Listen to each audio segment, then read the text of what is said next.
everyone, we're Nick and Rachel.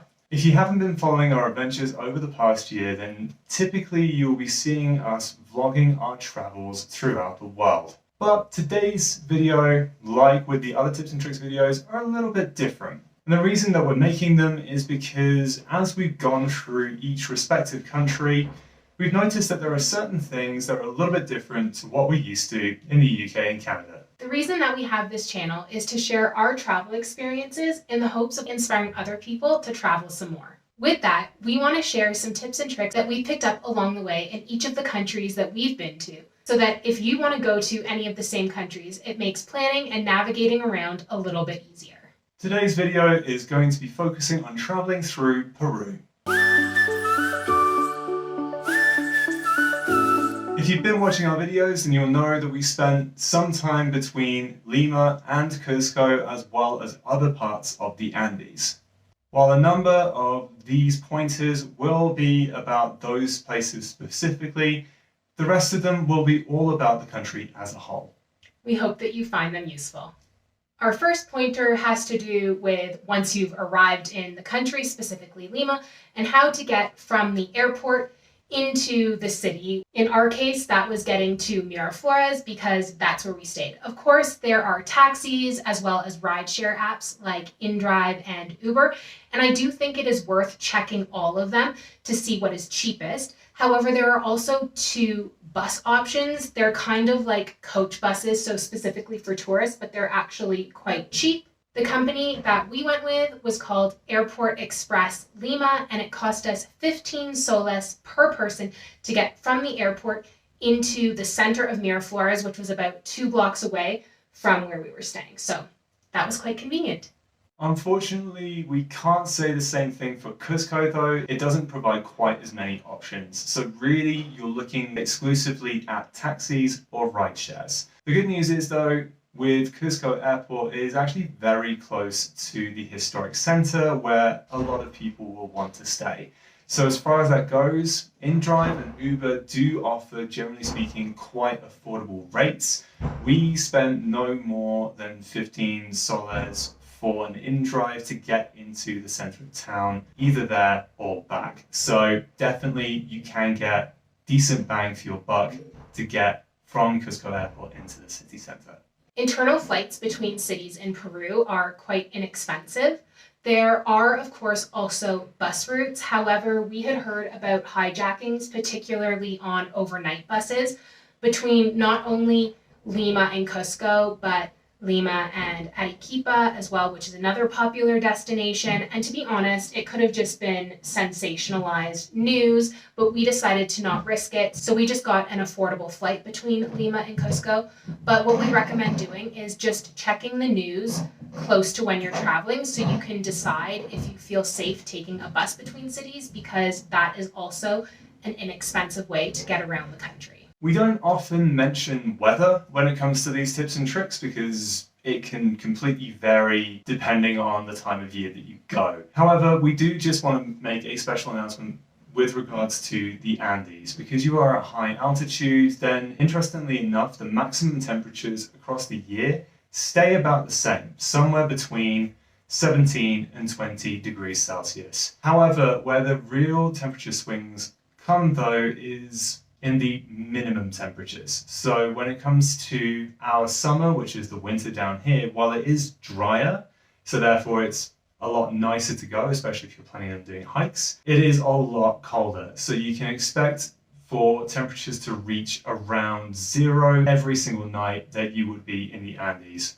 So therefore, if you are planning a trip to Cusco and the surrounding area, then definitely just make sure that you have sufficient layers to cope with the daily temperature swings. Otherwise, you could be way too hot or way too cold, and that's just not a good experience for anybody. The water in Peru is semi-potable. What we mean by that is it's absolutely fine to brush your teeth with tap water, but you should not drink the tap water. You should be buying bottled water, which with most of these countries where that's the case, it is very affordable. The alternative is you can use tap water if you're going to boil it. For example, you're making pasta or coffee. You've heard us mention soles, and the reason for that is because that is the sole currency that they accept in Peru. You will see every single price only in soles. And so therefore, if you are going to come to Peru, please do make sure that you intend on having soles on you at all times. Credit cards are pretty widely used in Peru. You can generally use them in most bigger restaurants, bars, cafes, if you've booked a tour on the internet. And then depending on what type of hotel you have chosen to stay at, you can also pay with credit card there. However, some hostels do prefer cash.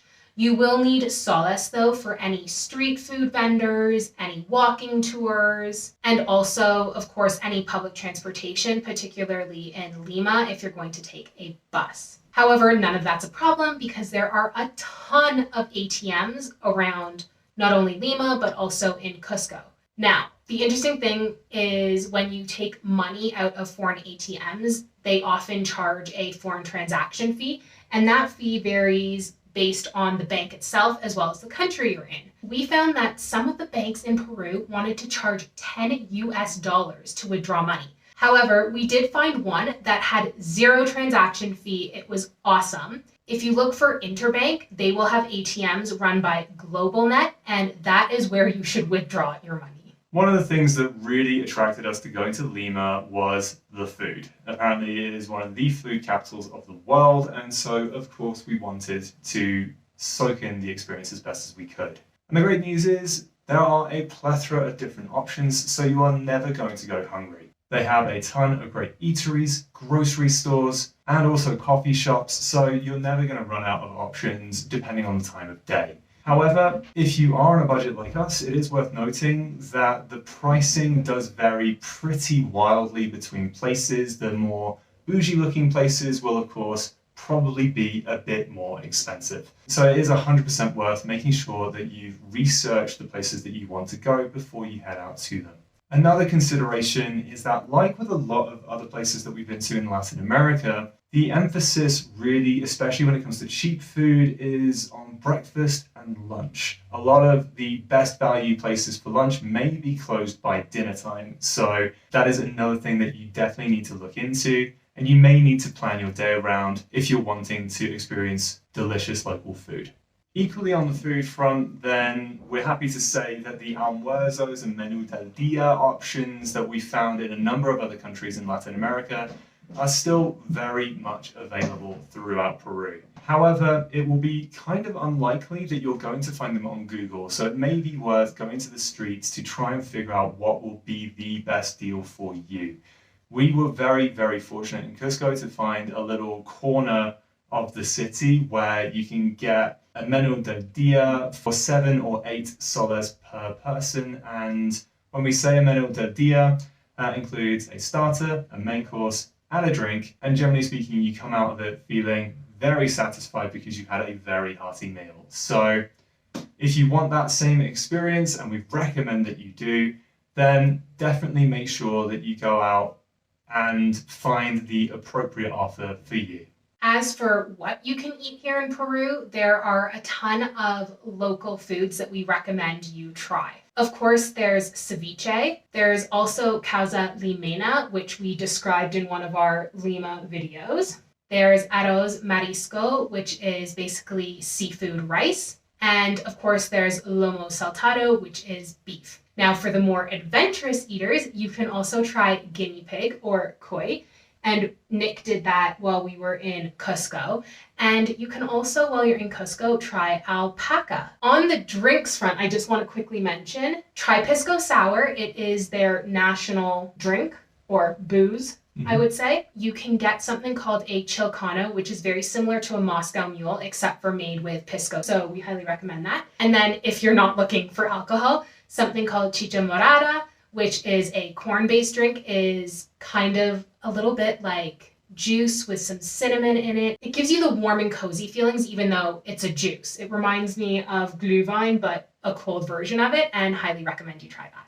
If you're wanting to come to Peru, and especially going to the likes of Rainbow Mountain and Machu Picchu, then one of the things that you're probably going to have to experience is altitude. Most of us coming out of Europe and North America are not going to be used to altitude, and I am here to tell you as a public service announcement that altitude is absolutely zero joke, and it should not be taken lightly. If you are one of the lucky ones who does not suffer any kind of altitude sickness when you make your way here, then congratulations, we're super happy for you. However, for the majority of us, then we do have to really cope with the likes of headaches, a loss of appetite, which is something that Rachel's also experienced, and there's also been more violent symptoms like vomiting and things like that. So please do take altitude sickness seriously, and for that purpose, we do suggest that if you are going to come to Cusco and use that as a launch pad to go to these amazing places, that you spend at least half a week there so that you can